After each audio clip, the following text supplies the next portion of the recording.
দু চোখ অন্ধ থাকলেও মনের জোরে মাধ্যমিক পরীক্ষায় ভালো ফল করল এক জন্মান্ধ কন্যা। নজরকাড়া ফল করল মাধ্যমিকে এই পরীক্ষার্থী। রাইটারের সাহায্য নিয়ে মাধ্যমিকে ৮০% নম্বর পেয়ে নজর কাড়ল আফ্রিদা।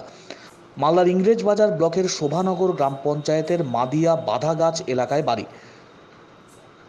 জন্মান্ধ কন্যা আফ্রিদা পারভিন, বয়স ১৬ বছর। তার বাবার নাম মোহাম্মদ পিয়ার আলী। আফ্রিদা জন্ম থেকেই সম্পূর্ণ দৃষ্টিশক্তিহীন, দু চোখেই দেখতে পায় না। তার কাছে গোটা জগৎটাই অন্ধকার। তাই চোখের অন্ধকার দূর করতে শিক্ষার আলোকিত হয়ে ওঠার প্রয়াস চালিয়ে যাচ্ছে আফ্রিদা, যার প্রথম ধাপ হিসাবে এবার শোভানগর হাই স্কুল থেকে মাধ্যমিক পরীক্ষায় বসে সে। দুজন রাইটারের সাহায্য নিয়ে মাধ্যমিক পরীক্ষা দেয়।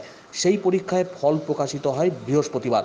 তাতেই দৃষ্টিশক্তিহীন আফ্রিদা নজরকাড়া ফল করে। তার ঝুলিতে আসে ৫৬৪ নাম্বার, যা শতাংশের বিচারে ৮০%-এর উপর। আফ্রিদা ছোটবেলায় মঙ্গলবাড়ি আরপি রায় মেমোরিয়াল ব্লাইন্ড স্কুল থেকে পড়াশোনা করে। পরে শোভানগর উচ্চ বিদ্যালয় থেকে পড়াশোনা করে সেখান থেকেই মাধ্যমিক পরীক্ষা দেয়। দৃষ্টিশক্তিহীন আফ্রিদার এই ফলাফলে উচ্ছ্বসিত তার সহপাঠীরাও। প্রতিবেশীরা তারাও যথেষ্ট উচ্ছ্বসিত। জীবনে প্রতিষ্ঠিত হোক আফ্রিদা। দু চোখ অন্ধ হলেও মনের আলোয় আলোকিত করুক আরও বহুজনকে, সেটাই চাইছেন সকলে। শোভানগর হাই স্কুলের শিক্ষক শিক্ষিকারা আমাকে খুবই সাহায্য করেছে, তারা আমাকে খুবই সাপোর্ট করেছেন নিজের সন্তানের মতো। আর এমন স্কুলে পরিবেশ রাখার চেষ্টা করতেন যাতে আমাকে কোনো অসুবিধা না হয়, আর আমাকে আলাদা করে সব কিছু ভালোভাবে বুঝিয়ে দিতেন। আমি পরবর্তীকালে ইংলিশ সাবজেক্ট নিয়ে পড়াশোনা এগিয়ে যেতে চাই এবং ইংলিশের একজন প্রতিষ্ঠিত প্রফেসর হতে চাই।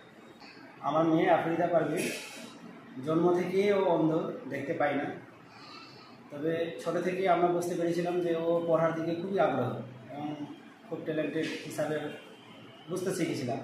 সেই জন্য ওকে আমি প্রথমে মঙ্গলবাড়ি আরপি রায় মেমোরিয়াল ব্লাইন্ড স্কুলে ওকে ভর্তি করি। সেখানেও ক্লাস 5-6 পর্যন্ত ওখানে পড়াশোনা করে তারপরে কিছু কারণবশত আমাদের রাজ্যে লকডাউন যখন শুরু হয়ে যায় তখন আর ওকে পড়াশোনা ওখান থেকে আগানো যায়নি। সেই মুহূর্তে আমি তাকে শোভানগর উচ্চ বিদ্যালয়ে ভর্তি করি এবং সেখান থেকেই পড়াশোনা চলে 2 বছর লকডাউনে কাটা যাওয়ার পর ও নবম দশম স্কুলটা ক্লাস ওখানেই করেছে এবং সেখানে যে প্রত্যেকটা শিক্ষক তাকে যথেষ্ট সহযোগিতা করেছে এবং তার মধ্যে বিশেষ খুব বলবো যে দায়িত্ব নিয়ে কাজ করেছে ডক্টর হরিস্বামী দাস প্রধান শিক্ষক, দেবাশিস বাবু, পলাশ দা খুব সহযোগীভাবে ওকে সাহায্য করেছে এবং তাকে যথেষ্ট আগ্রহ করে তাকে শেখানোর চেষ্টা করেছে এবং তার ফল আজকে আমরা দেখতে পাচ্ছি। কিন্তু আশানুরূপ তার ফল এখন হয়নি। ওটা আমরা টার্গেট রেখেছিলাম যে ও 600+ পাবে, কিন্তু দুটা কারণবশত দুটা সাবজেক্টে ওর নাম্বার কম চলে এসছে, জানি না কী জন্যে। তা আমরা রিভিউ করছি, ওটা করার পর দেখা যাবে কী হবে এবং এটার জন্য আমাদের শোভানগর স্কুলের প্রত্যেকটা শিক্ষকগণদেরকে আমি নিজের কাছ থেকে ভালো ধন্যবাদ জানাচ্ছি আমার মেয়ের দিকে লক্ষ্য রাখার।